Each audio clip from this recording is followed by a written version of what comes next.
Talking Ball podcast, except it's just the two of us today. Grant and I. Ethan is, I don't know, what type of excuse do you think we could make up and say that good, funny excuse for why he is not here tonight, Grant? He's probably reeling the Timberwolves losing yesterday on Martin Luther King Day.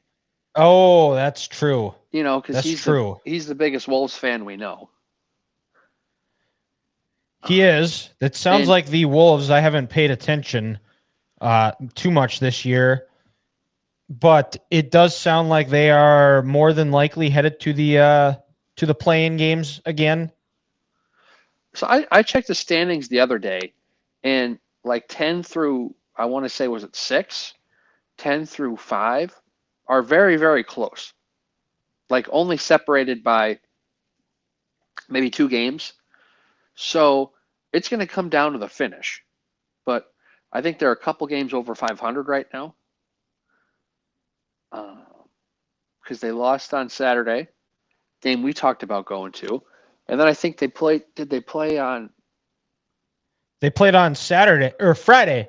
They played on Friday? Friday. Sorry, And one on Friday, lost Saturday, lost Monday night. So maybe now there's a game above 500. well, yeah, because they won on One Friday on because we were Friday. watching that on Top Golf, which is we won't get into that debacle from over the weekend. Did you do the review on the email? Because I eviscerated those people on the email. We got an email. Yeah, at least I got one on my Gmail account that said rate your experience at Brooklyn Center Top Golf. Oh, who do I get so many emails throughout the day That's where fair. I basically just delete them all. Like No, that's today, fair. I checked it this morning. I have between my two emails on my mail account on my phone, I have 70 emails, Okay, that's just and I can ridiculous. 69 of them are probably all junk or from like you sign up, you order something, and you have Yeah. to whatever. And the other one is my utility bill, which I do not open until I pay it because if I don't do that, that's the only thing I don't have set up for auto payment. Yeah. And it's the only thing that You. if I do read it, I will forget about it and I Yes. won't Yes. pay it. And then all of a sudden, why don't I have water at my house? No, that's fair.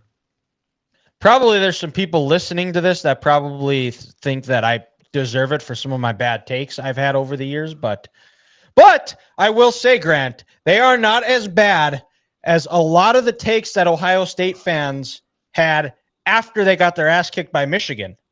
Because if I would have had time today, I could have had some real fun doing a reel of Ohio State fans in absolute shambles after Michigan beat the shit out of them for the fourth straight year. Now I understand they won. And, they rushed for 100 something yards, but when you only really beat a team by 3, did you really beat the shit out of them, or did you just win the game? Grant, we couldn't complete a forward pass. Did you watch any of Michigan this year? I stopped watching after week 6 because it was unwatchable. Exactly. So by the standards of Michigan, who threw for like 60 yards in the game, had 2 interceptions against a team that went on to win the national title. Yes, they did kick their, especially in the second half. They did dominate, and in the fourth quarter, they looked like the more dominant team in Didn't that they game. only score 3 points in the second half? They did, but Ohio. Ask me how many points Ohio State scored in the second half. I'm not trying to make an excuse for Ohio State. I'm just saying you only score 3 points. How can you beat someone's ass? Like you won the Because game. we Congratulations. physically dominated them. They couldn't run the ball. They couldn't throw the ball. Won the game for the fourth straight year. Ryan Day is 1-4. This is somewhere on my social media on Facebook. I don't know how I'm seeing this, but I'm seeing these. I don't want to call them spam accounts, but these accounts by people who have too much time on their free hand, uh, and all they do is post Michigan stuff every day, and then the fanboys for these Chiefs accounts. It's like I don't want to follow these, but they keep showing up on my timeline, and I'm not gonna lie, it's kind of annoying. Like especially you Michigan fans, congratulations. Yes, you beat a team for the fourth straight year. But you know what? They're the top dog now. So stop trying to pump up this win. It's getting old.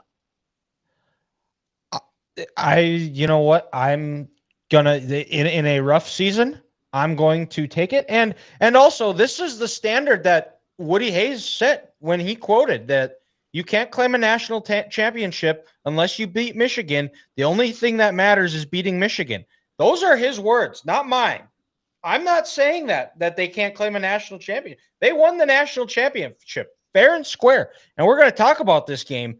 They won, and it was a dominating effort. It was a tremendous performance by Ohio State. It was incredible for a guy, for Ryan Day, who we on this show have said after the last 3 losses that they would be dumb to fire him while they're, he can't beat Michigan.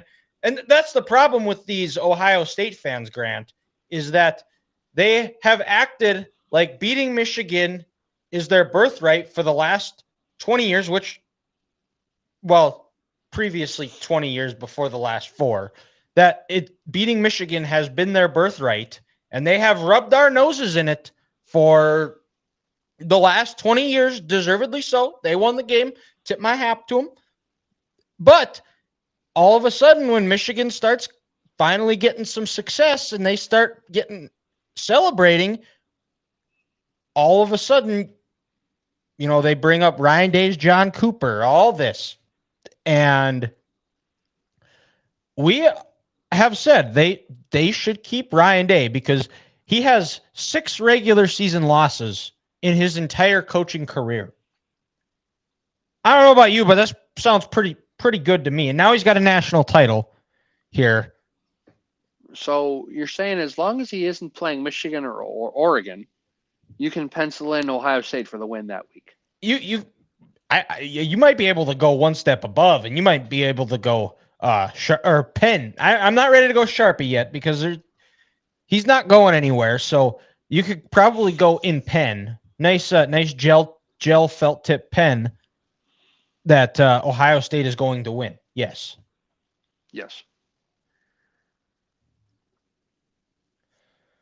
But no, Dylan, I'm going to be honest.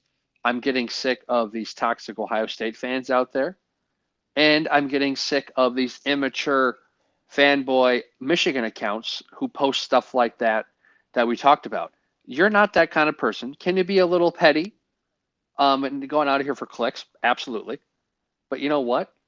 It doesn't consume you like these losers who post on Facebook with their Go Blue diehard page, yada, yada, yada. We beat the brakes off these guys, blah, blah, blah. Riley Leonard's touchdown celebration when he points to his wristband. I can't see what it says. Some Michigan account says, if you look at it closely, Ohio State hasn't beaten Michigan in 1,848 days. It's like, for the love of God. Nobody asked to see this. Good. The actual, I think what he actually was showing after that, and we'll get into this game here. We just had to have a little bit of fun. It really wasn't the direction I really wanted to go. Honest to God, I did not want it to go this way where it brings up, but sometimes things happen. And technically, Grant was the one that brought it up, so it's his fault. If you want to blame anybody, blame Grant, which usually what we do on this show. So that's what people do in life. Blame Grant. Blame Grant. It's always Grant's fault. Everyone shits in my cornflakes. I don't know why. I don't know what I did, but everybody. Well, you just got to stop eating cornflakes. I don't eat cornflakes. That's the thing. I just end up with a bowl of shitty cornflakes every day at the breakfast table that I didn't put there. Are you saying they taste like shit? No, they're just the cornflakes. They're shit in the cornflakes. I don't order them. I don't ask for these cornflakes. I don't eat them. It just ends up there. I always get blamed for everything, and I cannot explain why. And, the game wasn't that great. It almost got off too good of a start for Notre Dame. And with Riley Leonard running the ball 9 times, and then they go to the sideline report saying that he threw up and it was like, oh, oh boy, I don't see this. This was the Well, best punch so Notre Dame had, so Dylan, and I think honestly him throwing up. If you remember, there was one play where when he got tackled, he lost control of the ball, and then he fell on top of that. I think he kind of got the wind knocked out of him, and then just with the sheer emotion in the drive and the energy, because those runs he had were not easy runs. He was always meeting the linebacker 3 or 4 yards down the field, and there was a collision. I think he got the wind knocked out of him. I think it was emotional, and I think he was just fatigued. And guess what? Whatever was in his stomach had to come out. probably. But and Marcus Freeman said it in the post game was that we couldn't sustain running him 8 times a drive, and you couldn't. And Jeremiah Love was nowhere to be seen. And Notre Dame on defense, they couldn't get pressure, and it felt like Ohio State came out they took Notre Dame's best punch, and then they just landed haymaker after haymaker after haymaker. Mm-hmm. And I I have written down as my last note was 3 and out by ND. This one's over. Time of death, 5 minutes, second quarter. No, that sounds about right. And it just felt like anything that Notre Dame dialed up in that first half, Ohio State had the answers to. And they were not going to be stopped. Now, to Notre Dame's credit, they made it interesting. They made it a game. And then on a 3rd and 11, it was one-on-one. And Grant, I don't know what your thoughts were, but when you saw that there was no safety help over the top on Jeremiah Smith, and it was one-on-one man coverage, and they were giving him a 10-yard cushion, it was like, oh, I know what's coming. And as long as Will Howard gets it in his radius, is going to be a big play for Ohio State. And sure enough, it was. You know, that's when I hope um, Notre Dame's defense is protected by Allstate. But because if they weren't, they could have been protected from mayhem. That was that call. Like, like Al Golden should seriously. I'm not saying he should lose his job, but he should take a pay cut. He's actually getting a promotion. He's going to be the Bengals D coordinator. Is the rumor? Oh, so he's going back to the NFL. Mm-hmm. Well, in a weird way, that is kind of a demotion because he's going to a shitty team with a shitty head coach and bad defensive personnel. So it fits. But what in your unbiased take, my very unbiased opinion on the Cincinnati Bengals.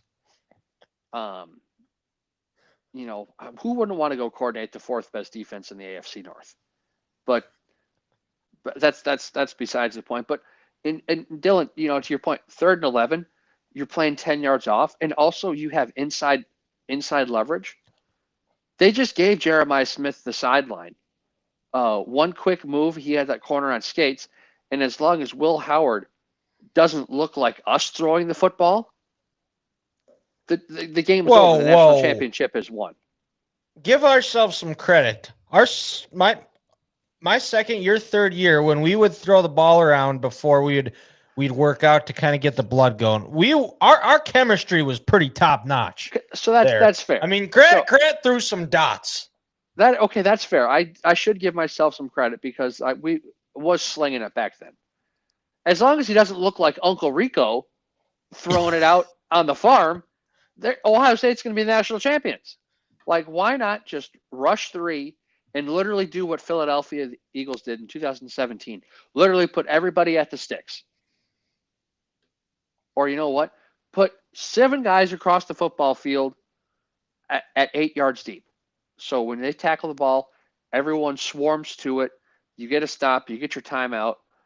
Notre Dame gets the ball back with 2 minutes and 40 seconds left. Crazier things have happened. But they lived and died by playing man coverage all year. And when you're playing teams who do not have the personnel that Ohio State has, you can get away with it in Notre Dame. When you're playing a Georgia team with no wide receivers, a backup quarterback, and a shaky O-line, and an overrated Penn State team with bad offensive personnel outside of running backs and some tight ends, you can get away with that, but not against this Ohio State team. It was just a bad job on South scouting with Notre Dame, I'll say. It's like, okay, yeah, I understand you want to play man coverage, but you cannot do that against this team. No, and like we talked, or going back to is credit Ohio State. I mean, it would have been easy for them to throw in the towel. Everybody wanted them fired, but they regrouped, realized that they had everything still in front of them, and they went out and dominated the college football playoff. I mean, that is a feat in itself, and congratulations. And they're not going anywhere. I mean, they do lose a decent amount. They lose Ibuka. I think they lose both running backs. They're going to be losing some pieces on the O-line. They're going to lose some pieces on the D-line. But they probably return the top two players in college football next year.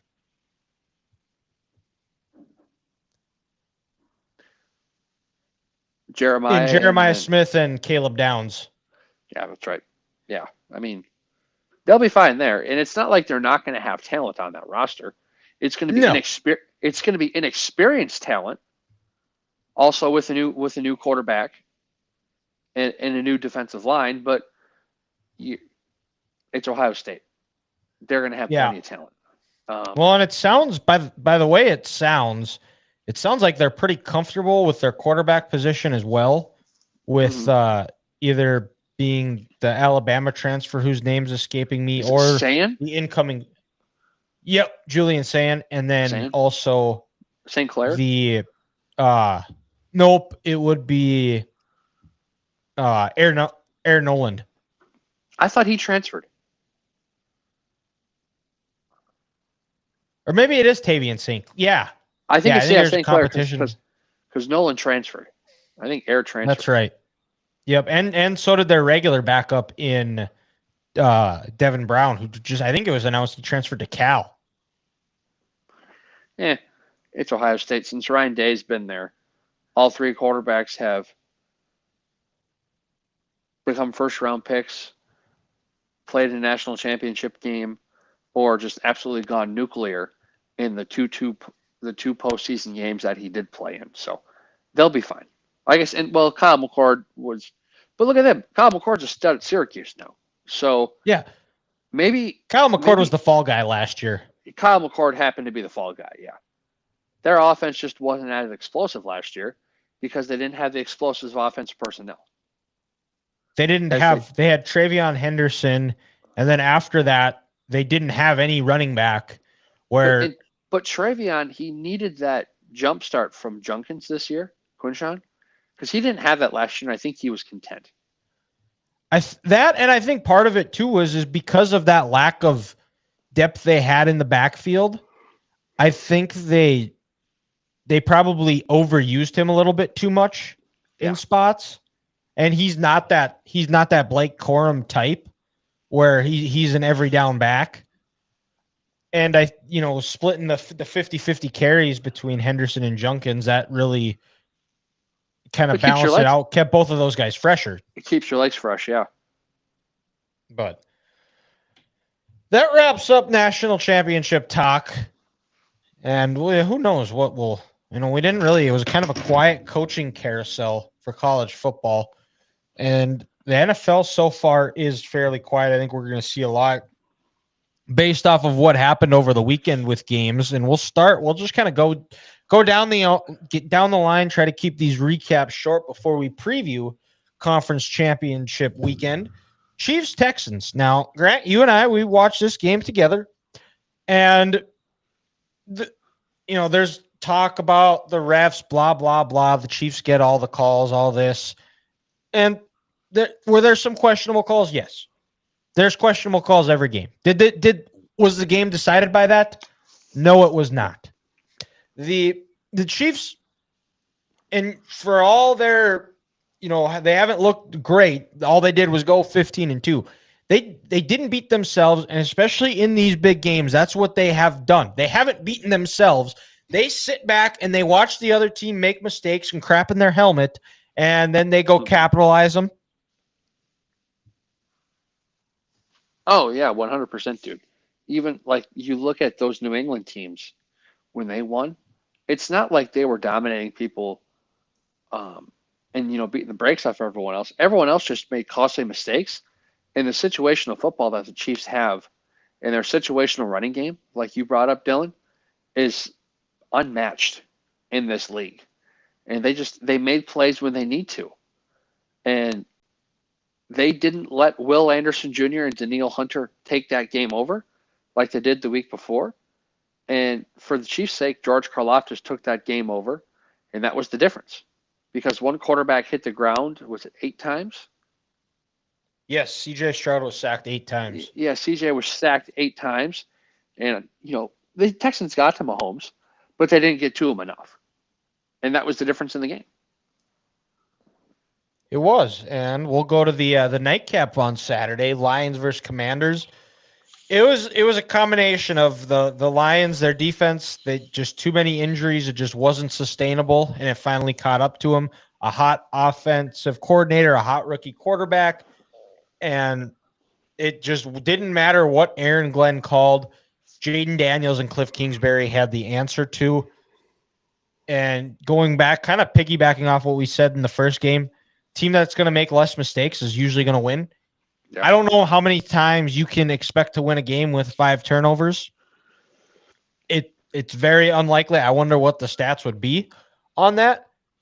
But it The, was the, just kind of a weird game. And I listened to the Shred Line, John Gruden's show, that after the playoffs, and Lion fans are ecstatic that Ben Johnson is gone. Interesting. I wonder why. And well, I mean, we talked about this on Saturday after the game. Is you brought this up about how it felt like the Lions abandoned the run a little Abandon the bit run early. too early, which I think it almost felt like that momentum kind of flipped. Was after the when it was like a 3rd and 2, and they motioned Jameer Gibbs out of the backfield, and they go empty, and Washington gets a strip sack, and then they go down and score. And after that, it just felt like Detroit was playing catch up and just could never catch up to them. They got that stop in the second half, but after that, it was a big play after big play for the Commanders. And the Commanders, they just that offense has so much balance right now, Dylan. And their running game is in such multiple ways. You don't know where they're coming from, who's going to be pulling, who's going to be following Jaden on an option type play. Are they going to run it right down your throat? Like Cliff Kingsbury has the keys to every NFL defense right now. It feels like locked in that they're playing. Like this Commanders team is just really clicking at the right time. And if you're Philadelphia, this is a team you don't want to play again. No, it is not. And we'll go. We you just mentioned Philly. We'll talk Eagles Rams. And as much as I hate to say it, the Eagles are a lot like the Chiefs, where they just don't beat themselves. Yeah, They they don't put make mistakes. themselves in good spots. They don't make mistakes. They sit back. They let the other team go and make the mistakes, which the Rams couldn't hold on to the football this game. And it's still never fully, like, the offense still hasn't fully played up to the potential. I thought the Rams defense, outside of giving up those big plays, I did a pretty good job. Jalen Hurts got hurt. We'll talk about that in the preview. But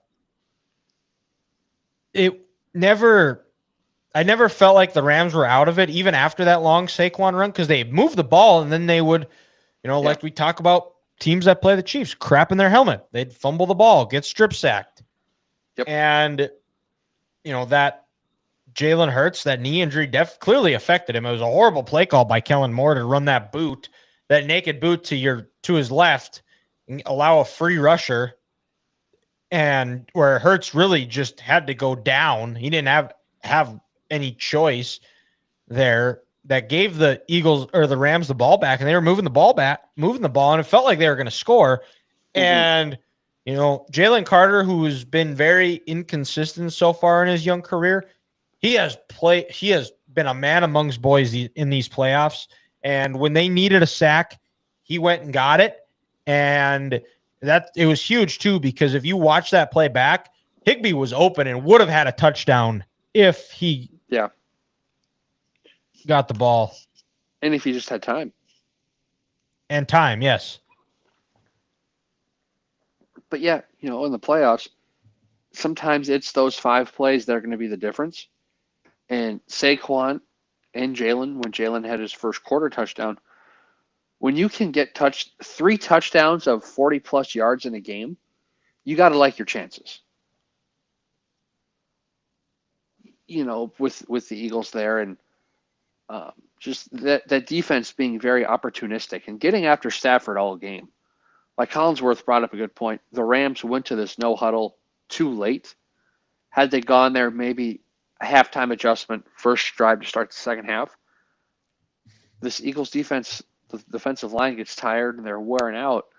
And there's a chance Stafford tears them up piece by piece. But it was a little too late, for that to happen. And, the Rams fell short. They did. And a tremendous coaching job again by McVay. That defense, there's a lot of reason for optimism if you're a Rams fan and looking at that young defense. They shore up that offensive line, because I don't know what they have as far as on the payroll goes, but they shore up that offensive line. They're going to be right back in the fold again. Oh, yeah. But last 2 years, Rams are in the playoffs, and you can make arguments in those 2 playoff losses were more self-inflicted than the other team going out and making plays. Yeah. And let's go to let's wrap it up here with divisional round weekend, Bills versus Ravens, a game that a lot of people were hyped up about. We dubbed it as the game of the weekend, and it lived up to it. But it didn't. Theme of the weekend, Grant. Call me crazy, but one team had 4 turnovers, the other team didn't turn the ball over, and the team that didn't turn the ball over won the game. You know what's fascinating, Dylan? In all 4 games this weekend, the team who had more total yards on offense lost the game. Yes, which going back to that, the stat about the Chiefs for over the weekend where they outgained, I believe they outgained the Texans. Yes, here it is. I got it. Here, Benjamin Solak tweeted it out. The Texans are the first team to outgain their opponent by 100-plus yards, 336 to 212, not turn the ball over, and lose a postseason game. Previous such teams were 49-0 in the playoffs. But again, that's just the situational awareness we talk about. Like not taking a sack to get out of field goal range. Stroud took a couple of those. Not letting your special teams give up 2 big plays. The game started, the Chiefs had a first and 10 from the Houston 17 after a huge return and then a 15-yard penalty. Fehrenbaum missed a couple kicks on Saturday too. Oh, the special teams was terrible for the Texans. Absolutely. And they also had an unsportsmanlike conduct that first play of the game, the opening kickoff where the Chiefs almost took it back, which put the Chiefs in field goal range, and correct. Gave the ball at the 15 instead of at the 30, and the Chiefs really didn't do much that first possession, and makes it tougher on Bucker. They went 3 and out. They went 3 and out their first 2 possessions, and they had a 3-point lead. But anyways, back to the Bills Ravens game. I didn't think that the Bills did anything special on offense. The defense played outstanding, and the strip by that defensive back whose name is escaping me from Buffalo is an all-time play of the peanut punch, and a very heads up to play too, because he punched it out and then had the wraparound to try and knock it out. But it was and maybe that was part of the game plan, was they want to save Allen for this upcoming week. But it basically felt like the Bills, they got a lead and they was just try to go into coast mode. I think they also knew that, yes, this Ravens defense, they're big up front with Pierce and Matabuke. 92, Roquan Smith, Van Noy, Owe, the defensive lineman, defensive end from Penn State, who's played well for them this year. But teams never really challenged them this year because Baltimore, they got so many leads in so many games so early. Sure, they had the number one rush defense, but that's because everybody was passing on them. And to start the year, the Ravens secondary was so bad, you could get so many yards through the air on them. I think Buffalo knew, and Romo called this out early in the broadcast, Buffalo knew they could physically dominate Baltimore. They could wear them down, and they kind of did as the game went on. Like James Cook, this running game, Allen with his legs, they were able to just slow this game down and score touchdowns when they needed to. That Baltimore had to be perfect, and they got nervous. And this is 2 years in a row we've seen this now with this Todd Monken offense. They get down in playoff games, or they see their defense is giving up big points. And also, like the Lions, I think the Ravens abandoned the run too early, put the game in Lamar's hands, and mistakes were made. And it was too much to come back from, being down 21-10 at halftime. And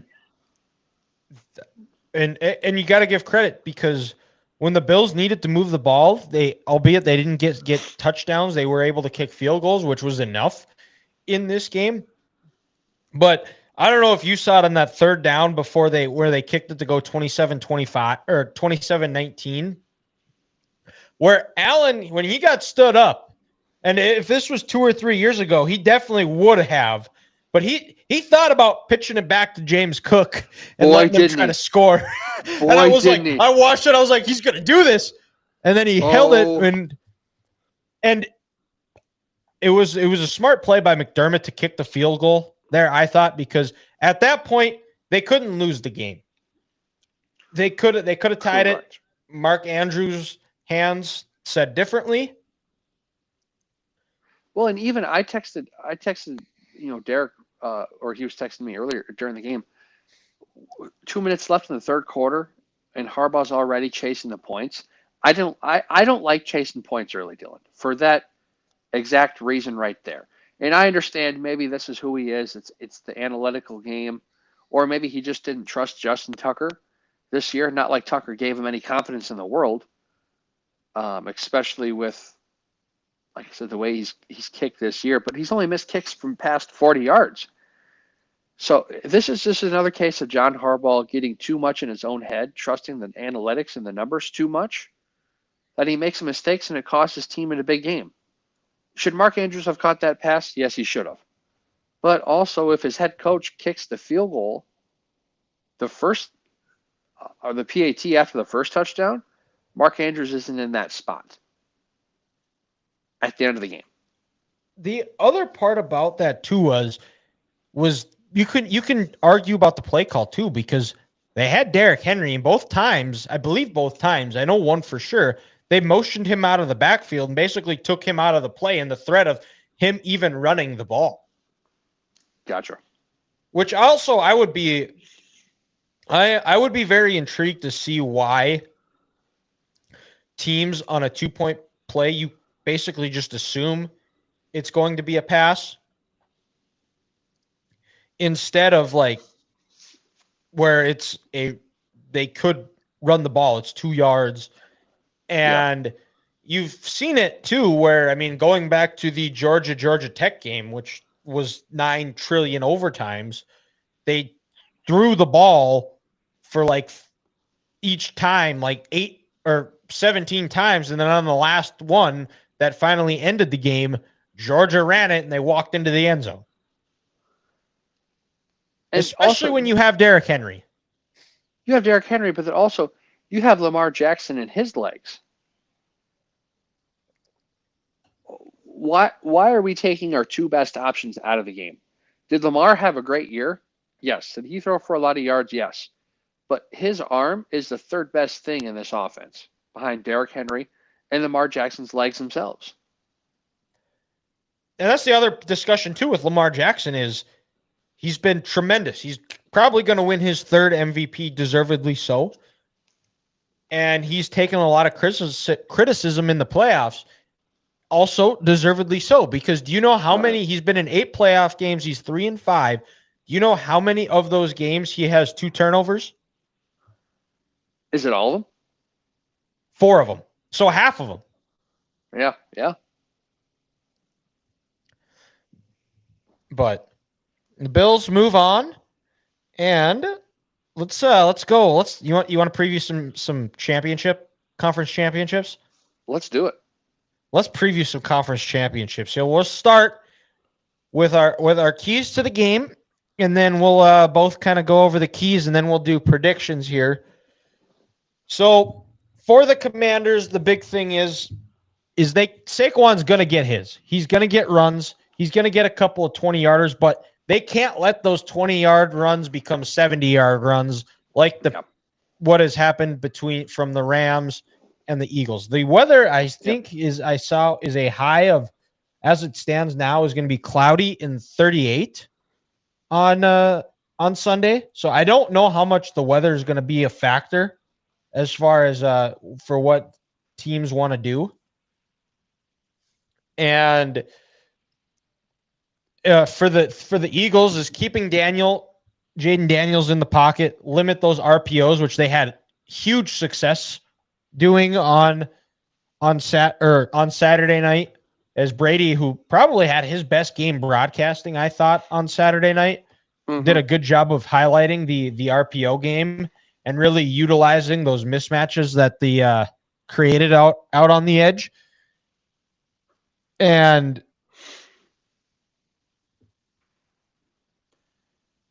Brady mismatch edge. Yep, Brady mismatch edge. I had a text message. I looked down, and I think it's important that pass rush for the Commanders is to, test Jalen Hurts early, and they have to be good on second and especially third down, because right now they're if it is second and 12, second and 13, they're looking at it as it's first and 13, because if they get 12 yards, the tush push is coming. And that's going to be if Jalen Hurts is healthy enough, which they did run it after he got hurt. So I expect him to be, he's going to be fine and be able to play through it. Yeah. And the Commanders' defense is nothing special. So I think if the Commanders want to win this game, and I think they can win. I think right now they're 6-point underdogs. Or is it they were closer? 6.5, 7.5-point underdogs last week. So not that really matters. Correct. But if I can find it, this is tremendous radio going on right now. Well, and then also, I think Dylan, there we go. I think just for the Eagles' sake, kind of like the Lions. Yes, 6-point favorites. You can't be afraid to where Saquon is only getting 2 or 3 yards in the first and second quarter to stop running the ball and putting the ball in the hands of Jalen Hurts. Because let's call a spade a spade. This Eagles passing game is not good. It's non-existent. AJ Brown, he looks the whole passing game just looks out of sync. And Saquon, it truly is the straw that stirs the drink, and it's this running game. And if I'm the Eagles, I can't let maybe early success or lack of success get me away from that. Because then if you start passing too early, you're going to have punts in this game. Your offense is going to have no cohesion. And then you're going to give the Commanders opportunities to have the ball plenty. Kellen Moore wouldn't do that, though. He's the greatest play caller in the history of the NFL. Well, that's how I can tell you're a scarred Cowboys fan because you'd make a joke like that. uh, God help us. He might be the next head coach, and I might have to support him. Nope, nope. You're changing allegiance. You're changing teams. That's That's not true. allowed. That's true. Do you He has know? such. Kellen Moore has such a punchable face. Like if Kellen Moore wasn't the offensive coordinator in Philadelphia right now, if he was walking down the streets of Philly, he'd get punched in the face every morning. Someone would take his coffee and throw his coffee in his face. And he might look better. Oh God, But Grant, you've known me for quite a while. You know I'm left-handed, and you know that I tend to favor, if somebody's left-handed, I tend to favor them a little bit more than I would another person. I'm loyal. Kellen yes. Moore is left-handed, and I despise that guy Well, he just looks like someone you can't trust because he's left-handed. because he's left-handed, and Not also me though. he just looks like he's the kind of guy who's just kind of a snake and will lie to your face just to so it benefits him. So you're saying he might have a future in politics? He'd be a great politician. Absolutely. But anyways, what are some of your keys to the game here in this one? Well, I mentioned the running game for the Eagles. I'm gonna call a spade a spade. It's going to be the same thing for the Commanders. If they can establish the run a little bit, and they come at you in multitude of ways. You got Brian Robinson, Austin Eckler, Jaden Daniels. Daniels on these power plays, quarterback counters with option plays on there. Like Cliff Kingsbury, he's in his bag right now, and he looks like he's having the time of his life. If the Eagles let the Commanders get that running game established, and then you have the play action off that, to McLaurin, and then is it Brown, the receiver drafted in 2021, had him on Raw remembered. He's coming in right now. Ertz, it's 3rd and 3, 4th and 2. It's the Fountain of We Youth know playing his old team. Zach Ertz playing his old team. We know where the ball is going, and he just finds a way to get open. So if you're the Eagles, don't let the Commanders establish this running game, because as soon as you do establish this running game, that just opens up Cliff Kingsbury and this deep playbook that he has going right now. And I think the Commanders are going to see something that the Rams did in this game, and they're going to they don't like to huddle anyway. They kind of have that sugar huddle, as Brady calls it. But I think the Commanders, as soon as they get that first down, Dylan, kind of like in college when you're running the spread, they're going to go fast a little bit. They're not going to let the Eagles substitute on that defensive line. That Eagles D-line is the strength of this defense, but they also have a lot of guys in this defensive line who don't want to be in shape. And I feel they're going to, if they can get the running game going, get some first downs, go a little faster, you could slowly wear this Eagles team down, because they also have some injuries in the secondary now. Is Quinton Mitchell going to come back? Their other backup corner is out. So now you're looking at Darius Slay and Cooper DeJean. And we all know a good pass rush helps the secondary out tremendously.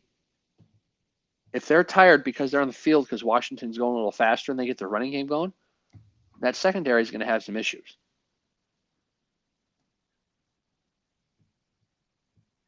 It will. And the Washington secondary is playing fantastic. Mikey Sanders still is going to be a fan favorite in Washington for a long time. Long time. Like he was one of my favorite players from Michigan. Yeah, to your point. People in Washington. You can see him right there next to Harbaugh holding up the trophy. Yeah, people of Washington are going to realize why the people of Michigan loved him so much. Yes, and did I mention that I think the path for Washington to win, I think they have to score 30+ points. Prediction time.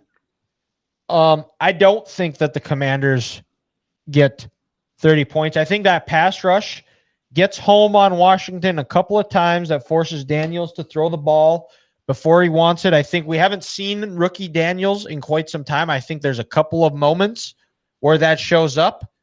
And I think the Eagles come away with a 31-27 win. Yeah, I'm with you, Dylan. I think the Commanders, it's a good story, but this Eagles defense and this offensive line is just, it's too big and it's too strong. And I think that's going to be the difference in this game. They're not going to give up a late lead like they did when they played, 5 weeks ago, and like week 16. Um, and I think the Commanders, their hot streak is going to kind of come to an end. It's been a good story, but this just has a feel where it could end ugly and it could end ugly fast. And I think it's going to be 31-19 Eagles. 31-19 Eagles. Okay. Well, Grant, both and I have the Eagles scoring 31, so I guess I'm not ready to say that yet, but nonetheless, here, Grant, I'll kick it over to you and I'll let you take the lead on this one. We got the AFC Championship, Chiefs versus Bills, something that we all predict, or we had circled, we had hoped for, and now it is finally here. We get it for the fourth straight year in a row. Chiefs versus Bills, or fourth time in 5 years, whatever, 4 and doesn't 5. matter. They don't matter. The Chiefs have won all of them here. Chiefs 2-point favorites. Grant, take it away. So Buffalo did a really good job in the regular season meeting on their rush lane integrity and keeping Mahomes in the pocket. Because look at all these years where he's just destroyed people because they rush with no integrity, and he makes something happen with his legs. Even this last Saturday, the touchdown pass to Kelsey, was he on his way to the ground? Yes, but they didn't rush with good integrity, and he had enough room to climb up into the pocket and throw it to Kelsey. So if the Bills want to win this game, I feel they have to, again, keep Mahomes in that well, because if they let him get going with his legs, it's going to be a long day, because then he's going to create a lot of openings down the field. And Buffalo these last couple of years is playing a lot of man coverage. And when you play man coverage, your back is to the quarterback, and no one can stop him when he runs.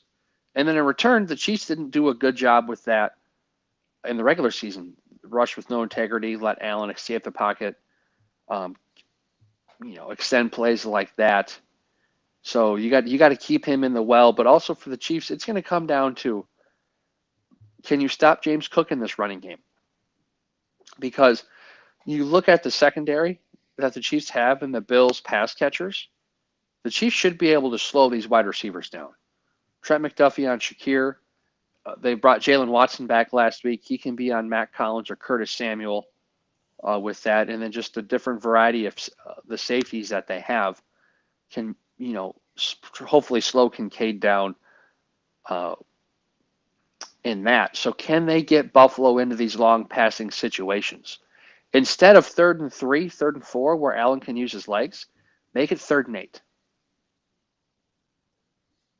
Because then Joe Brady's he can't do a whole lot when he's in 3rd and 8. It's more of these passing situations, and then Spagnuolo can bring the pressure, hopefully get in Allen's face, and then he gets a little nervous, like in years past, where he tries too hard and maybe he throws an interception or two off that, and the Chiefs defense can make a play. That's another thing in the regular season game. They didn't get the Bills into 3rd and long situations enough. It was always 3rd and 4 or less. And if you can stop this running game, and they'll let James Cook get going, and you have the advantage where Spagnuolo is so good at moving his safeties around in his corners, so you don't know what the coverage is going to be. And then when he brings the blitz, Allen's got to get the ball out, but then the sticky coverage that these corners can play between Jalen Watson and Trent McDuffie, these receivers can't get open, and this defense can make a difference. So it's going to come down to, I think, depending on how well Buffalo rushes Mahomes, they can keep him in the pocket, and if the Chiefs in return can stop James Cook in this Bills running game. Yep, that's usually what these games come down to, is who can run the ball the best, who can stop the run. I think for the Bills defensively is locate Travis Kelce. It was very evident that they were kind of keeping him in the cellar and basically doing a grand entrance that the boogeyman is back, as he had a big game on Saturday. Something that the Bills did in the first game is they forced forced turnovers. I think they forced 3 on that first matchup. And then when they force them, they have to capitalize on them. And on the flip side of that, the Chiefs, they've won back-to-back Super Bowls for a reason. They're going to make plays. If the Bills make mistakes, they can't do what other teams do and freak out and feel the need that they have to play perfect. And that get all tense, and that's which is going to lead to more mistakes here. Grant, you talked about it, rushing with great integrity. I think we've seen a great version of Von Miller in these playoffs. I think we're going to need to see another one like that, a 2015 Denver Broncos type performance from Von Miller that propelled them to the Super Bowl. And going to be curious. I think this is a game too where it felt like maybe they were stockpiling Josh Allen. They were trying to limit his touches because Romo talked about it on the broadcast last game of, he needs to be touching it two of the three downs or 3 of the 4 if they go for it on 4th down. And they never really fully did that in the third quarter. I think this is a game you have to do that to get him to win, put the ball in the hands of your best players. And I think receivers downfield have to make a play. They weren't a factor in this game. I think you need to see a guy like a Keon Coleman, a Shakir, Curtis Samuel. You need to see those guys go out and make a play on offense to, give that offense a spark to where it keeps the Chiefs, guessing in those their second and third and manageables where they can get the Chiefs on their heels. But let's go to one more thing I want to add, Dylan. It's going to be interesting. This is a different Chiefs team that played Buffalo in week 11, week 12, because in that game, no Isaiah Pacheco, no Hollywood Brown, no Jalen Watson, no Charles Omenihu. They're a healthy team. And then Omenihu with a strip sack on Saturday. Like I mentioned, Jalen Watson having him come back at corner 2, Pacheco and the energy he brings. And then Hollywood Brown and the receivers didn't do anything much last week against Houston, let's be honest. But that game against Pittsburgh, and then when he was in the regular season game against the Texans, that's when the offense showed a little more life. So if they can, and then also Buffalo, there's a couple injuries in the secondary. So it'll be interesting there. So yeah, kind of a whole new Chiefs team because 4 players who didn't play in the regular season game are back for the postseason game. They are. And let's get to predictions here, Grant. Who do you have the Chiefs going for their third straight Super Bowl, or do you have the Bills in an upset? Dylan, I've gone back and forth on this. I remember after week 3, I said Buffalo is the best team in the NFL. They got boat raced by Baltimore. This Chiefs team, they've been so confusing all year. They're real close. They're there. Then they lay an egg. I told you and Alec on Saturday, I think Buffalo's the best team. I think they're going to win. I think they beat the Chiefs. But I can't do that yet. Like in the words of Pat McAfee, the Chiefs are still the Chiefs. And I think the difference in this game is I think the Chiefs come out early and Andy Reid challenges his offensive line and they establish that running game early. Buffalo is small up front. Buffalo is going to be sitting back, and I think they're going to try to play a lot of nickel. Get after Mahomes, keep him in the pocket. Don't let these receivers get deep. Andy's going to sit back like he did against Tennessee in 2019 in the AFC title game, and he's going to run the ball. He's going to establish the line of scrimmage, get that passing game going, and then they can get a couple deep shots. I like the Chiefs in a close one, 26-24. Ooh. And for me, there is I similarly to you, Grant, I have gone back and forth on this. And right now there's a lot of me that wants to pick Buffalo to win. And I wouldn't be shocked if they do. But this is the fourth meeting in the last 5 years that these two teams have squared off. The Chiefs have won the previous 4 or 3.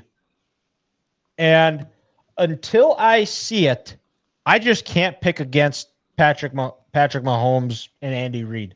It's the Arrowhead Invitational for a reason, and that home crowd is going to be rocking. They're going to be coming out ready to play, and this is going to be a seesaw back and forth affair. And it might come down to the team with the ball in their hands last is going to win this game. I got the Chiefs 27, the Bills 24 on a Harrison Butker walk-off field goal to send the Chiefs to their third straight Super Bowl. Yeah, and Dylan, with the way the Chiefs and the Bills play each other, it's very Carolina Duke-esque, where it's going to come down to one possession. Their last 8 meetings, I think the Bills have scored 215 points. The Chiefs have scored 213. Like Allen has 26 touchdowns. I think Mahomes has like 22 or 19. Like the stats are just, it's almost creepy how close they are. And like you said, this is going to be a four quarter game. But I think, like I said, the Chiefs, they've been there, they've done that, and their healthy secondary is going to be the difference in this game. Yep. So that wraps up our predictions. Sure to go wrong. Very similar here in our predictions here. I think couldn't get much closer than that, but we'll do curveball of the week here. And I have it this week here, and I got a little bit something different here, Grant. Now, I was back in the cities. I ate at some great restaurants, a lot of food. As always, great time. Always good to see it. Wish Michigan would have been able to come away with a win on Thursday, but oh well. It was still a fun game. Still good to go check out the barn, which is awesome. If you haven't been there, go check it out. It is a very cool place. But anyways, back to curveball of the week here. Grant, you're going to guess which chain restaurants we have in Dickinson. I won't mention any of the local ones because that one you wouldn't know. But we're going to get things started here with, does Dickinson, North Dakota have a Perkins? Oh, God, I was thinking about that one. I'm going to say no. No. We did at one point, but it closed in 2020, so we do not have a Perkins anymore. All right. So, let's go to, does Dickinson, North Dakota have a KFC? You have to have a KFC, yes. We do have a KFC, yes. Gotta have a KFC. So, then, does Dickinson, North Dakota, do they have a Cinnabon? Oh. I'm going to say no. We do not. We used to, actually. We used to in a gas station, but it got changed over. Does Dickinson, North Dakota have a Freddy's burgers and frozen custard? This one almost seems too easy, but I'm going to say no. Correct. We do not. I wish. Yeah. 8-1 at Fargo was tremendous. Yeah.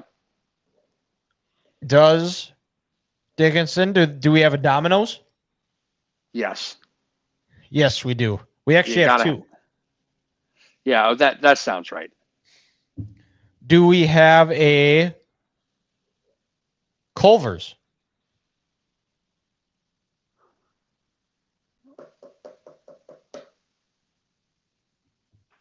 Yes. We do not. First one you gotten wrong. I was gonna say no, but I was like, you got to have a Culver's. It's the Midwest. But we do not. I wish. Apparently, I don't, because I would eat there pretty much every day. I was gonna say I should have known that because I should have known because I would have gotten a snap of a butter burger or a cheese curd or something. You're right. Does Dickinson, North Dakota have a Dickey's barbecue? No. We do not. No. Yeah. No. Does Dickinson, North Dakota have a Wendy's? Yes. We do. We do have a Wendy's. Yes. Yeah. Gotta. Yeah. Does Dickinson, North Dakota have a Hoo Hot? No. We do not. You're catching the theme. We're fairly limited with restaurants here. Yes. And as you can see, why I enjoy coming there is to experience the Experience the food. Yes. Does Dickinson, North Dakota, does it have a Panda Express? Anyone could work a Panda. I'm gonna say yes. We do not. Ah, damn. We do not. Does Dickinson, North Dakota have an A&W? I'm gonna say you used to, but not anymore. Wrong. We do have an A&W. It is okay. the same restaurant as KFC. It is a Okay. mixture. Makes sense. I was gonna say the reason I said yes is because that's kind of an older restaurant, and I was like, I bet you it's there. What used to be the best is when KFC had their lunch buffet. Oh, that was so good. Yeah, that went away when I was like 4 or 5. But does Dickinson have a McDonald's? Yes. Yep, we do. We do. Does Dickinson have a Hardee's? You guys had an oil community out there. You got to have a Hardee's. We do have a Hardee's, yes. Do we have a Five Guys? No. No, we just have 4. No, we do not have a Five Guys. Nope. Does Dickinson have an Applebee's? Oh. No. No? Oh, come on. Yes, we do. Oh, okay. Yeah, we sure do. And for the bonus question here, how many Subways does Dickinson have? Oh. 3. 3? Yeah. Final answer. Ding, ding, ding, winner! That's pretty good. Let's go, baby. We do have 3 Subways, I think, because we got one in Walmart. Yep. Got one over there. Yes, we do have 3. Nice. We do have 3 Subways. So we also have a Qdoba. We have a Burger King. We got a Jimmy John's. The rumor is that we're getting a Popeyes, Jersey Mike's, and Noodles and Company. And the big news is all 3 of those are good, by the way. They are very excited about them. The rumor Popeyes, is we also are fries. getting. Ooh. Oh yeah, I've had it before, and we also are getting a TJ Maxx and a Hobby Lobby. We're moving up. Moving up in the world, boys. We're moving up in the world here. Moving up in the world, children. There's going to be 2 teams that are going to be moving up to the Super Bowl. We'll find out. We both picked Chiefs and Eagles, so it'll probably be Bills Commanders and a rematch of a Super Bowl that was in Minneapolis before we were born, or even a thought of us being born. Mm-hmm. So that wraps this week's episode up of the Three Guys Talking Ball podcast. We'll be back next week to recap it all. Hopefully by then we're going to have some some head coaching movement, a little bit more than what we've gotten so far. And we're going to grade every one of those coaching hires as those come in, since we do have a week to prepare before we do our big Super Bowl preview here. So make sure you like, subscribe, rate, leave a review, and on all of our social medias, 3GTV Podcast, Three Guys Talking Ball Podcast. If you search it, should be the first one that'll show up.